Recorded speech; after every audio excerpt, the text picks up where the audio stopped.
இந்த வீடியோ வந்து சமூக வலைதளங்களில் ரொம்ப வைரல் ஆகிட்டு இருக்குங்க. ஏன் அப்படின்னா, கருணாநிதி அவர்களோட புகைப்படத்தை வச்சு மாலை போட்டு மரியாதை செலுத்துறாங்க. அதாவது அஞ்சலி செலுத்திட்டு இருக்காங்க. அதில் கூடவே ஓரத்தில் தமிழக முதல்வர் திமுக தலைவர் ஸ்டாலின் அவர்களோட புகைப்படத்தை வச்சு அதுக்கும் வந்து மலர் தூவிட்டு இருக்காரு. யாரு? நம்ம நாசர் அமைச்சர் அவர்கள், திமுக அமைச்சரே இது பண்ணிட்டு இருக்காரு. அப்படியே பார்த்தோன்னே நான் ஷாக் ஆயிட்டேன். ஆனால் இதுக்கெல்லாம் ஸ்டாலின் அவர்கள் ஷாக் ஆயிருப்பாரான்னு தெரியல. ஆனால் நான் சொல்ல போகிறதுக்கு கண்டிப்பாக கேட்டார்னா ஷாக் ஆகிடுவார். என்ன தெரியுங்களா? செங்கோட்டையன் அவர்கள் வந்து அதிமுகவிலிருந்து தாவேகாவிற்கு சென்று விட்டதால் அதை விமர்சனம் பண்ணி ரொம்ப கொண்டாடிக்கிட்டு இருந்தாங்க திமுக காரங்க. ஆனால் திமுகவில் இருக்கக்கூடிய முக்கிய அமைச்சராக ஒரு காலத்தில் இருந்தார், இப்போ அமைச்சரவையில் தான் இருக்காரு. ஆனால் அவர் ஏற்கனவே திமுகவின் வண்டவாளத்தெல்லாம் தண்டவாளத்தில் ஏற்றுனதுனால அமைச்சரவையில் அவரோட துறையை மாற்றி மாற்றி போட்டுக்கிட்டே இருக்காங்க. யார் தெரியுங்களா? நம்ம பிடிஆர் பழனிவேல் தியாகராஜன் அவர்களை தான். அவர் வந்து திமுகவில் நடக்கக்கூடிய உள்ளடி வேலைகள் என்னென்ன பண்ணிட்டு இருக்காங்க அப்படின்றதெல்லாம் வெளியே வெட்ட வெளிச்சத்துக்கு கொண்டு வந்துடுறாருங்க. அதனால அவருக்கே வந்து இதற்கு முன்பாகவே நமக்கு தெரியும், உதயநிதி அவர்கள் வந்து கட்சிக்கு வந்தது, ஆட்சிக்கு வந்ததெல்லாம் அவருக்கு பிடிக்கல அப்படின்னு சொல்லி பல செய்திகள் வெளிவந்தது. அதற்கு பின்பாக கட்சி என்ன பண்ணிட்டு இருக்கு, இவங்க ஆட்சியில் என்ன நடக்குதுன்றத உண்மையெல்லாம் வெளியிட்டதுனால இவர் துறையவே மாற்றி கொடுத்ததும் நமக்கு தெரியும். அந்த வரிசையில் எவ்வளோ நாள் தாயா இந்த கஷ்டத்தெல்லாம் நம்ம இதுலயே தாங்கிட்டு இருக்கிறது அப்படின்னு சொல்லி நினைச்சு அவரும் தாவேகாவுக்கு போறாராம். இது நமக்கு ரகசியமா கிடைச்ச தகவல். பார்த்துக்கோங்க. இது சொல்லிட்டேன், கண்டிப்பா இது உங்களுக்கு ஷாக்கா இருக்கா? இருக்கணும். இதெல்லாம் ஒரு புறம் இருந்தாலும் வரக்கூடிய தேர்தலுக்கு முன்பாக ஒரு மாபெரும் திட்டத்தை எடப்பாடி அவர்கள் அறிவிச்சிருக்கிறாரு.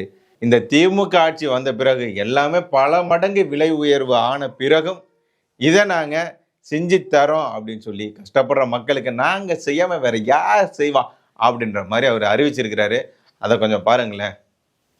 நம்முடைய பட்டியலின மக்கள், ஆதிராட மக்கள், அருந்தினர் மக்கள், அந்த மக்களுக்கு வீடு இல்லாத மக்களுக்கு பல லட்சம் மதிப்புள்ள அற்புதமான கான்கிரீட் வீடு கட்டி கொடுக்கப்படும். அது மட்டுமல்ல, அவள் வயது வந்தவர்கள் தனி குடித்தனம் போகின்ற பொழுது அவர் வாரிசுகளுக்கு வீடு இல்லாம இருக்குது.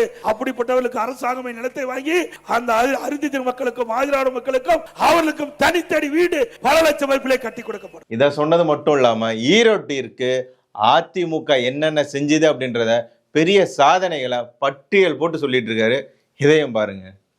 இந்த தொகையில் விவசாயிகள் வளம் பெற வேண்டும் என்பதற்காக, விவசாய தொழிலாளிக்கு நிரந்தர வேலை கிடைக்க வேண்டும் என்பதற்காக நீண்ட காலமாக ஈரோடு மாவட்டம், திருப்பூர் மாவட்டம், கோவை மாவட்ட விவசாய பெருடி மக்கள் பல ஆண்டுகளாக சுமார் 50 ஆண்டு காலம் போராடி வந்தார்கள். அந்த போராட்டத்துக்கு தீர்வு காண்கின்ற விதமாக அனைத்து இந்திய அண்ணா திராவிட முன்னேற்ற கழக அரசுகின்ற பொழுது நான் முதலமைச்சர் இருந்த காலகட்டத்தில் 50 ஆண்டு கால கோரிக்கையை உங்களுடைய கனவு திட்டமான அத்திக்கடவு அவனாசி திட்டத்தை நான் கொண்டு வந்து நிறைவேற்றி கொடுத்தேன்.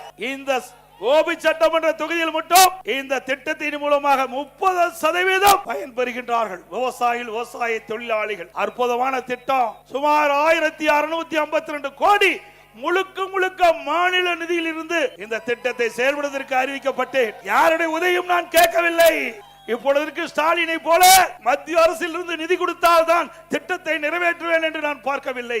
இருக்கின்ற நிதி, மாநிலத்தில் இருக்கின்ற நிதி, விவசாயிகளுடைய பிரச்சனை, விவசாய தொழிலாளர்களுடைய பிரச்சனை, நீண்ட காலமாக போராடி வருகின்ற அந்த மக்களுக்கு தீர்வு காண்கின்ற விதமாக, அவருடைய கனவு பலிக்கின்ற விதமாக அனைத்து இந்திய அண்ணா திராவிட முன்னேற்ற கழக ஆட்சியிலே அத்திக்கட அவனாசி திட்டத்திற்கு நானே நேரடியாக வந்து அவனாசியில் அடிக்கல் நாட்டிலே இதையெல்லாம் விவசாய மக்களுக்காக கொடுக்கப்பட்டது. குடிமராமத்து திட்டம் பல ஆண்டுகளா ஏரி குளம் குட்டை தூர்வாராமல் இருந்தது. அந்த ஏரி குளம் குட்டைகளெல்லாம் அதிமுக ஆட்சியில குடிமராமத்து திட்டத்தில் முழுக்க முழுக்க விவசாய பங்களிப்போடு அந்த திட்டத்தை நிறைவேற்றினோம். மழை காலத்தில் பெய்கின்ற நீர் ஒரு சொட்டு நீர் கூட வீணாகாமல் ஏரி குளம் குட்டையில நாங்க தேக்கி வச்சோம். இது அதிமுக சாதனை. இப்படி ஒரு சாதனையாவது திமுக ஆட்சியில இந்த ஈரோடு மாவட்டத்தில் செஞ்சிருக்காங்களா? திமுக இந்த மாதிரி சொல்லி வாக்கு கேட்பதற்கு ஏதாவது திட்டத்தை இந்த ஆட்சியில் செஞ்சிருக்கிறாங்க? என்ன, சொத்து வரி உயர்வு, மின் கட்டண வரி உயர்வு, பால் விலை உயர்வு, அத்தியாவசிய பொருட்கள் விலை உயர்வு, கட்டுமான பொருட்கள் விலை உயர்வு, பெட்ரோல் டீசல் விலையை குறைப்பேன்னு சொன்னது பண்ண மாட்டோம், கேஸ் விலையை குறைப்போன்னு சொல்லி பண்ண மாட்டோம், மதுக்கடைகளை மூடுவேன்னு சொல்லிட்டு பண்ண மாட்டோம், இதெல்லாம் சொல்லி ஓட்டு கேட்க முடியுமா? குறிப்பாக நீட் தேர்வை ரத்து பண்ணுவோம், கல்வி கடனை தள்ளுபடி பண்ணுவோம், விவசாய கடனை தள்ளுபடி பண்ணுவோம், எவ்வளவோ சொன்னாங்க. அதெல்லாம் பண்ணல. தாலிக்கு தங்கம் கொடுத்த அதிமுகவின் சிறப்பான திட்டத்தை தள்ளிட்டாங்க. அம்மா அவர்கள் கொடுத்த அம்மா உணவகம்ன்ற ஒரு சிறப்பான ஒரு திட்டத்தை இப்போ அது இயங்குதானே தெரியல. பெரும்பாலான இடங்கள் மூடப்பட்டுருச்சு. கஷ்டப்படுறவங்க, டெய்லி வேலைக்கு போகிறவங்க, ரூ. 1 2 வயிறார சாப்பிட்டு மனதார பாராட்டின ஒரு திட்டம் அப்படின்னா அது அம்மா உணவகம் திட்டம் தான். அதில் கை வச்சு ஏழைகளோட வயிற்றுல அடிச்சிருக்கு இந்த திமுக அரசாங்கம். ஆனால் இவர் பாருங்க ஒரு பெரிய பட்டியலையே சொல்றாரு. ஆனால் பாருங்க எடப்பாடி அவர்கள் அதிமுக ஆட்சியில் என்னென்ன செஞ்சிருக்காங்க அப்படின்றத அவர் சொல்ல அப்படின்னா இதெல்லாம் திமுக தான் செஞ்சுது அப்படின்னு சொல்லி எப்படி மத்திய அரசு எது செஞ்சாலும் ஸ்டிக்கர் ஒட்டுதோ அது மாதிரி அதிமுக அரசாங்கம் செஞ்சதுக்கெல்லாம் இவங்க ஸ்டிக்கர் ஒட்டிடுவாங்க. பேருந்து நிலையங்கள்லாம் நம்ம பார்த்துட்டு இருக்கோம். எடப்பாடி அவர்கள் ஆட்சியில் தொடங்கி வச்சிருப்பாங்க, இவங்க ஆட்சியில் அதை திறந்து வைக்கும்போது பேரை மாற்றி விடுவாங்க. ஏதோ இவங்க ஆட்சியில் தான் அதை கொண்டுட்டு நிறைவேற்றுன மாதிரி பேரு அடையாளம் எல்லாத்தையும் மாற்றிடுவாங்க. ஆனால் அந்த திட்டத்தை கொண்டுட்டு வந்தது என்னமோ எடப்பாடியாக இருக்கும். வரலாறு அப்படி தான் இருக்குது. இவ்வளவு திட்டங்களை சொல்லியிருக்கிறார்ல, ஒரு சின்ன துண்டு சீட்டில் கூட எழுதாமல் அதை பார்த்து படிக்காமல் இவ்வளவு திட்டத்தையும் சொல்லியிருக்கிறாருங்க. இந்த மாதிரி சொல்கிறதுக்கு, துண்டு சீட்டு இல்லாமல் சொல்கிறதுக்கு இப்போது இருக்கக்கூடிய முதல்வரால் முடியுமா? இல்லை இவ்வளவு சாதனைகளை சொல்கிறார்ல, ஏதாவது ஒரு சாதனை திமுக அரசாங்கம் தமிழக மக்களுக்காக, தமிழ்நாட்டுக்காக நாங்கள் செஞ்சுருக்கோன்னு ஏதாவது ஒன்று சொல்லுங்க ப்ளீஸ், ஒன்று சொல்லுங்களேன். அந்த மாதிரி சொல்கிறவனுக்கு லைஃப் டைம் செட்டில்மெண்ட்ரா அப்படின்ற மாதிரி தான் இருக்குது. ஏன்னா எதுவுமே செய்யலை. கூடுதலாக என்ன சொல்கிறாரு தெரியுங்களா? எங்களுக்கெல்லாம் ஒரு முதல்வர் இருந்தாலே கஷ்டம்பா, ஆனால் திமுக ஆட்சியில் 4 முதல்வர்கள் இருக்கிறார்கள். யார் யாரெல்லாம் சொல்கிறாருன்னு சொல்லி கொஞ்சம் பாருங்களேன். நமக்கு ஏற்கனவே தெரியும் 2 முதல்வர்கள், அப்புறம் 3 ஆச்சு, சபரீசன், உதயநிதி, ஸ்டாலின் அப்படின்னு சொல்லி 3 முதல்வர்கள் பட்டியல் வந்துச்சு. நிழல் முதல்வர், நிஜ முதல்வர், துணை முதல்வர்னு என்னென்னமோ போச்சு. இப்போ 4ஆவதா ஒருத்தர் யார் தெரியுங்களா? சொல்றாரு கேளுங்க. திராவிட முன்னேற்ற கழகம் 4 அதிகார மையம். ஒரு முதலமைச்சர் இருந்தாவே தாக்கு பிடிக்க முடியாது. தமிழகத்துல 4 முதலமைச்சர் இன்றைக்கு தமிழ்நாட்டு மக்கள் ஆட்டி படுத்திக் கொண்டிருக்கிறார்கள். ஒரு திரு ஸ்டாலின், திரு உதயநிதி ஸ்டாலின், திரு சபரீஸ்வரன், திரு ஸ்டாலினுடைய மனைவி துர்கா, 4 பேர் ஆட்டி படைச்சிட்டு இருக்காங்க. அதனாலதான் இப்படியெல்லாம் இருக்கிறதுனாலதான் இவங்க திமுக ஆட்சியில நிரந்தர டிஜிபியை நியமிக்கவே முடியல அப்படின்றத சொல்லியிருக்கிறாரு. கொஞ்சம் பாருங்க. தமிழ்நாட்டுக்கு சட்ட ஒழுங்கு நிரந்தர டிஜிபியை நியமிக்க முடியல. ஒரு டிஜிபியை நியமிக்க முடியாத ஒரு அரசாங்கம் எப்படி நாட்டு மக்களை காப்பாத்துவீங்க? ஒரு நிரந்தர டிஜிபி, சட்ட ஒழுங்கு நிரந்தர டிஜிபி இருந்தா தான் காவலர்களை சரியான முறையிலே வழி நடத்துவார்கள். தமிழகத்திலே சட்ட ஒழுங்கு பாதுகாக்க முடியும். திராவிட முன்னேற்ற கழகம் பல முறை சொல்லி குறிப்பிட்டு விட்டோம். தொலைக்காட்சியின் வாயிலாக, அறிக்கையின் வாயிலாக, பேட்டியின் வாயிலாக தெரிவித்துட்டோம். இதுவரை நிரந்தர டிஜிபி சட்ட ஒழுங்கு நியமிக்கப்படவில்லை. இன்றைக்கு ஒரு டிஜிபி பணி ஓய்வு பெறுது என்று சொன்னால் 3 மாதத்துக்கு முன்பாகவே மத்திய யூபிஎஸ்சிக்கு அனுப்ப வேணும், மத்திய பணியாளர் தேர்வாணையத்துக்கு அனுப்ப வேணும். அந்த பட்டியலிருந்து 3 டிஜிபிகள் அதிலிருந்து தேர்வு செஞ்சு மாநில அரசுக்கு அனுப்புவாங்க. அதுல ஒரு டிஜிபியை நியமிக்க வேணும். இதுல என்ன உனக்கு கஷ்டமா இருக்குது? ஏன்னா அவருக்கு தேவையானவர்கள் இது இடம்பெறல. திமுகவுக்கு ஜால்ரா போடுற டிஜிபி இதுல இடம்பெறல. அதனால உச்ச நீதிமன்றம் போய் இன்றைக்கு அந்த வழக்கு நடந்து கொண்டிருக்கிறது. இப்படிப்பட்ட ஆட்சி தேவையா? இன்னைக்கு காவல்துறை வைத்திருக்கிற திரு ஸ்டாலின் அவர்களே, சிறுமிக்கு என்ன பாதுகாப்பு கொடுத்திருக்கிறது? அவருடைய வாழ்க்கை என்ன ஆகும்? நீங்க 104 கோடி நிவாரணம் கொடுத்துட்டா அதுக்கு வாழ்க்கை திரும்பி வந்துடுமா? இப்படிலாம் இருக்கிற ஒரு ஆட்சி தேவையா? இப்படிப்பட்ட ஒரு மோசமான ஆட்சி முடிவு கேட்டுகின்ற தேர்தல் 2026 சட்டமன்ற பொது தேர்தல். இதுல என்ன தெரியுங்களா? கோபிசெட்டிப்பாளையத்துல நின்னுகிட்டு எடப்பாடி அவர்கள் ஆதாரத்தோட, வீடியோ ஆதாரத்தோட எல்இடி டிவியை போட்டு அவ்வளவு மக்கள் மத்தியிலையும் உண்மை என்ன அப்படின்னு சொல்லி செங்கோட்டையன் அவர்கள் குறித்து பல ஆதாரங்களை வீடியோவா வெளியிட்டிருக்காரு. அதையும் பார்த்துருங்க. அதோட இந்த பகுதியில் இருக்கிறவங்களுக்கு நல்லா தெரியும். இன்றைக்கு கோபியில் இருக்கிற ஒருத்தர், அவரை பற்றி சில செய்தி சொல்லி ஆகணும். இதுல என்ன, இது புள்ளி உரமா நீங்கள் தெரிந்து கொள்ள வேண்டும். கோபி சட்டமன்ற தொகுதிக்கின்ற வாக்காளர் பெருமக்கள், பொதுமக்கள் தெரிந்து கொள்ள வேண்டுவதற்காக எல்இடி திரையில சில செய்திகளை நான் வெளியிடுறேன். நம்முடைய எல்இடி திரையில தயாரா இருங்க. முதல்ல அத்திக்கட அவிநாசி திட்டத்திற்கு எல்லா பல்வேறு கட்சி சேர்ந்தவர்கள் எல்லாம் நிகழ்ச்சியில பங்கு பெற்றாங்க. ஆனா இந்த தொகுதி எம்எல்ஏ அதுல பங்கு பெறல. அந்த காட்சியை எல்இடி திரையில பாருங்க. அத்திக்கடவு அவிநாசி திட்ட கூட்டமைப்பு என்பது அரசியல் கட்சியை சார்ந்தது அல்ல. இதில் பல்வேறு அரசியல் கட்சியை சார்ந்த விவசாயிகளும் தாங்கள் விவசாயிகள் என்று ஒரே குடையின் கீழ் இணைந்து எங்களுடைய வாழ்க்கை போராட்டமான அத்திக்கடவை நீரை தேடுவதற்காகத்தான் இந்த கூட்டமைப்பு உருவாக்கப்பட்டது. இந்த கூட்டமைப்பு இந்த நிகழ்விற்காக அனைவருக்கும் நாங்கள் அழைப்பு கொடுத்திருந்தோம். அதே மாதிரி செங்கோட்டையன் ஐயா அவர்களுக்கும் அழைப்பு கொடுத்திருந்தோம். இந்த நிகழ்வு, இந்த நோட்டீஸில் படம் போடலின்னு சொல்கிற அந்த கேள்வி எல்லாமே அதை பொறுத்தளவுக்கு நாங்கள் அரசியல் கட்சி சார்ந்தவர்கள் அல்ல. அந்த அத்திக்கடை அவனத்திட்ட நேற்று பொதுச்செயலாளர் கலந்து கொண்ட நிகழ்ச்சி நீங்க புறக்கணிச்சுதான் அவர் கொடுத்தார். இந்த அத்திக்கடை அவனாசி திட்டத்திற்கு ஏன் நீங்க கலந்து கொள்ளலன்னு சொன்னா, அந்த அத்திக்கடை அவனாசி திட்டத்துல பேக்டோ இருந்தது.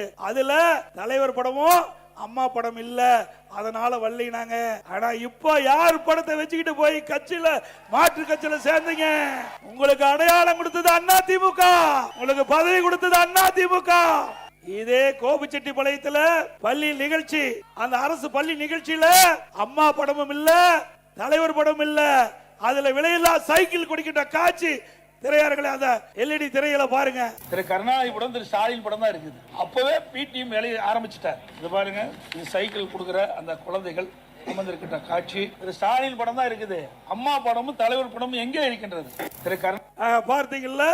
ஆக வேண்டுமென்றே திட்டமிட்டு அந்த பல்வேறு கட்சி தலைவர்கள், அண்ணா திமுக மட்டும் இல்ல, பல்வேறு அரசியல் கட்சி தலைவர்கள், பல விவசாய சங்க தலைவர்கள், அனைத்து இந்திய அண்ணா திராவிட முன்னேற்ற கழக ஆட்சியில் தான் நாங்கள் 50 ஆண்டு காலம் போராடி வந்த அத்திக்கடை அவனாசி திட்டத்தை நிறைவேற்றி தந்தீர்கள். அதனால் அண்ணா திமுகவுக்கு பாராட்டு விழா நடத்துகிறோம் என்று அவனாசிலே பாராட்டு விழா நடத்தினார்கள். இந்த தொகுதியினுடைய முன்னாள், இப்போ எம்எல்ஏ இல்ல, முன்னாள் எம்எல்ஏ இவரா உங்களுக்கு நன்மை செய்ய போறார். எவ்வளவு கஷ்டப்பட்டு இந்த திட்டத்தை கொண்டு வந்து நான் நிறைவேற்றினேன். எதிர்கட்சிக்காரர்கள் நம்மை மதிக்கின்றார்கள். நம்ம கட்சியிலிருந்து தேர்ந்தெடுக்கப்பட்ட ஒருவர் நம்முடைய பொதுச் செயலாளர் கலக்கின்ற அந்த கூட்டத்தில் கூட கலந்து கொள்ளவில்லை என்றால் இந்த மக்கள் மீது அக்கறை கொண்டவரா? அண்மையில ஒரு மாசத்துக்கு மீது நினைக்கிறேன், அவர் நான் மனம் திறந்து பேட்டி கொடுப்பார். கட்சி கட்டுப்பாட்டை மீறி ஏற்கனவே வேறொரு இயக்கத்தினுடைய முக்கிய பிரமுகர்களை சந்திச்சார். அதே தவறு, அதையும் நாங்கள் கண்டுகொள்ளவில்லை.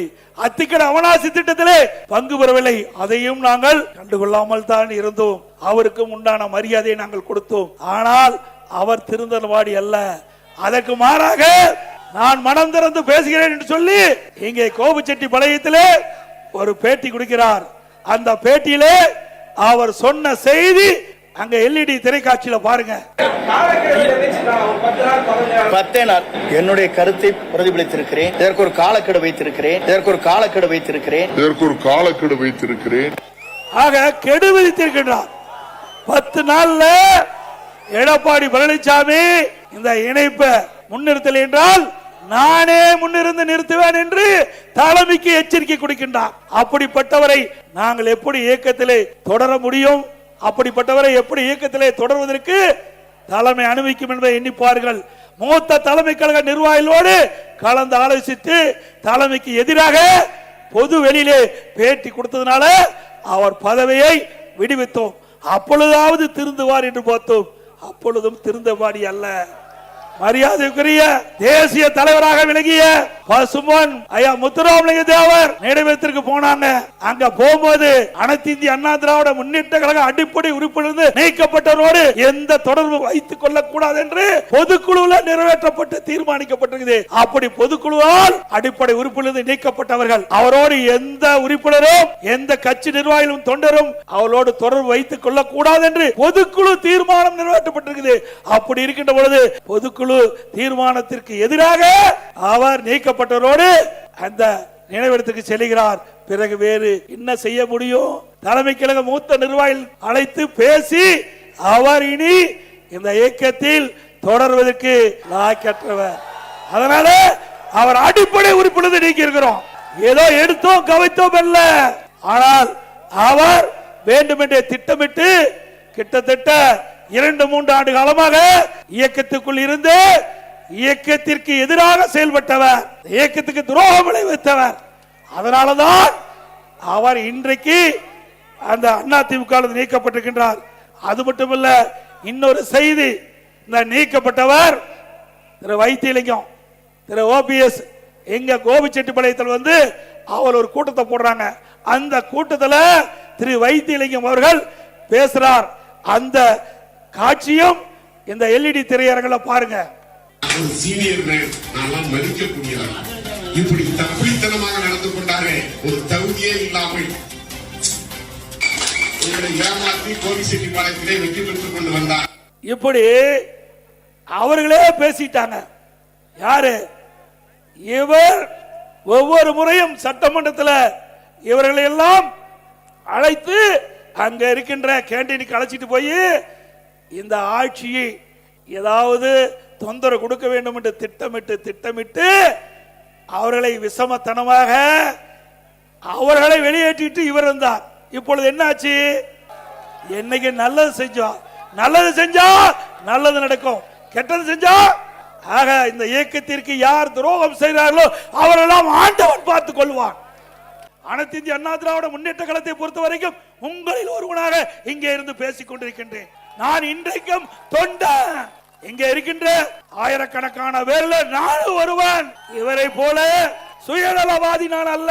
இயக்கத்திற்கு எவ்வளவு சோதனை, எந்த இயக்கத்திற்கும் இல்லாத சோதனை. பொன்மனச்செம்மல் புரட்சி தலைவர் எம்ஜிஆர் காலத்தில் சோதனை தொடங்கப்பட்டது. அந்த சோதனை வென்று முதலமைச்சரானார் புரட்சி தலைவர் எம்ஜிஆர். அவர் மறைவுக்கு பிறகு அண்ணா திமுகவுக்கு சோதனை. மாண்பு அம்மாவில் அந்த சோதனை வென்று தமிழகத்தினுடைய முதலமைச்சராக, அதே போல இப்போ இருக்கின்ற சோதனை வென்று உங்களுடைய மகத்தான ஆதரவின் பேரிலே அண்ணா திமுக கூட்டணி வெல்லும். அண்ணா திமுக ஆட்சி அமைக்கும். மாற்று கட்சிக்கு போயிருக்கிறார். எங்கிருந்தாலும் வாழ்க. போனவர் சும்மா இருந்தா பரவாயில்ல, தூய்மையான ஆட்சி கொடுப்புன்னு சொல்றார். அப்ப பொன்மனச்செம்மல் புரட்சி தலைவர் எம்ஜிஆர் இருக்கின்ற பொழுதும் சரி, மாண்பு அம்மா இருக்கின்ற பொழுது நீங்க அமைச்சரா இருந்தீங்க, நான் முதலமைச்சர் இருந்த பொழுதும் என்னுடைய அமைச்சரவையில் அமைச்சரா இருந்தீங்க. அப்பெல்லாம் தூய்மையான ஆட்சி நான் கொடுக்கலையா? நல்ல ஆட்சி கொடுக்கலையா? ஆக வேண்டும் என்று திட்டமிட்டு துண்ட மாத்தினா அவருடைய கருத்து மாறி போச்சு. நீங்க எந்த கொம்பனாலும் அண்ணா திமுகவை வீழ்த்த முடியாது. இந்த எடப்பாடி பழனிசாமி ஒருவர் இல்ல, 2 கோடி அண்ணா திமுக தொண்டர் இருக்கின்றார். இந்த எடப்பாடி பழனிசாமி இல்ல, இங்க இருக்கின்ற யாராவது பொதுச் செயலாளர் வருவாங்க. அண்ணா திமுக ஜனநாயகம் உள்ள கட்சி. இது ஒருவரை நம்பி இருப்ப கட்சி இல்ல, பல்லாயிரக்கணக்கான தொண்டரை நம்பி இருக்கின்ற கட்சி. அப்ப ஆரம்பிச்சீங்க அண்ணா திமுக ஆட்சியை வீழ்த்துவதற்கு 4 ஆண்டு காலம் கடுமையான முயற்சி பண்ண முடியல. ஒரு அற்புதமான ஆட்சி 4 ஆண்டு காலத்துல கொடுத்தமா இல்லையா? எவ்வளவு திட்டம், அத்திக்கட அவனாசி திட்டத்திலிருந்து பல திட்டங்களை கொண்டாந்தோம். இதுவரைக்கும் எந்த அரசாங்கம் கொண்டு வர முடியாத திட்டத்தை எல்லாம் கொண்டாந்தோம். ஒரே ஆண்டில் 11 அரசு மருத்துவக் கல்லூரி. ஒரு வருஷத்துல இந்திய வரலாறுல எந்த மாநிலத்திலும் ஓராண்டில் 11 அரசு மருத்துவக் கல்லூரி கொண்டு வந்து சாதனை படைக்கல. அந்த சாதனை படைத்ததும் அண்ணா திமுக அரசு. அதே போல 7 சட்டக்கல்லூரி, 5 கால்நடை மருத்துவக் கல்லூரி ஆராய்ச்சி நிலையம், மிகப்பெரிய ஆசியாவிலேயே மிகப்பெரிய கால்நடை பூங்கா, 1000 கோடி தலைவாசல் கொடுத்திருக்கிறோம். பொறியியல் கல்லூரி, வேளாண்மை கல்லூரி, ஐடி, பாலிடெக்னிக், இப்படி கலை மற்றும் அறிவியல் கல்லூரி 67 கலை மற்றும் அறிவியல் கல்லூரி கொடுத்திருக்கிறோம். 1 2 இல்ல, 67. இந்த ஆட்சியில கொடுக்க முடிஞ்சதா? நம்முடைய ஏழை எளிய குடும்பத்தில் பிறந்த மாணவ மாணவி குறைந்த கட்டணத்தில் உயர்கல்வி படிக்கக்கூடிய சூழ்நிலையை அண்ணா திமுக ஆட்சியிலே உருவாக்கி காட்டணும். இது சாதனை. இப்படி ஒரு சாதனையாவது திரு ஸ்டாலின் அரசால பேச முடியுமா? பேச முடியுங்களா?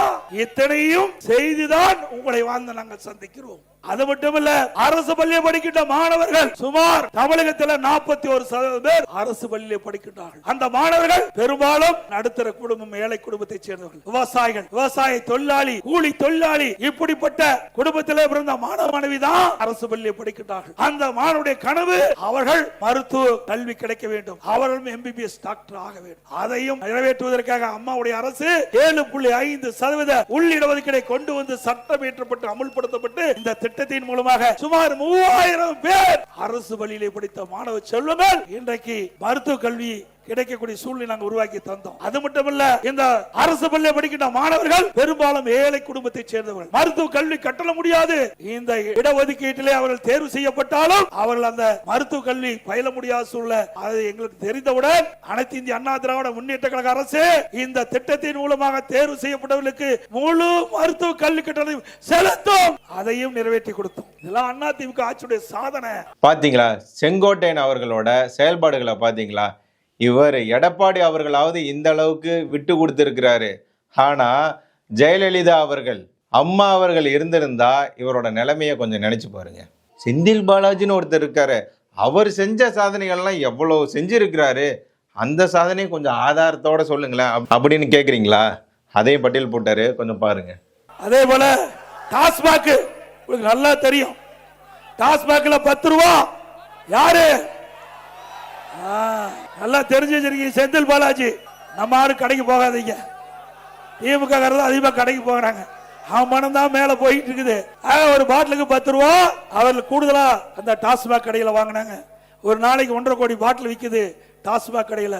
அப்படின்னா மேலிடத்துக்கு ஒரு நாளைக்கு கிட்டத்தட்ட 15 கோடி போகுது. மாசத்துக்கு 450 கோடி, வருஷத்துக்கு 5400 கோடி போயிருக்குது. பாத்தீங்களா? இதுல திமுக செய்த இன்னொரு முக்கியமான சாதனையை சொல்லி இருக்கிறாரு. அதை கேளுங்க.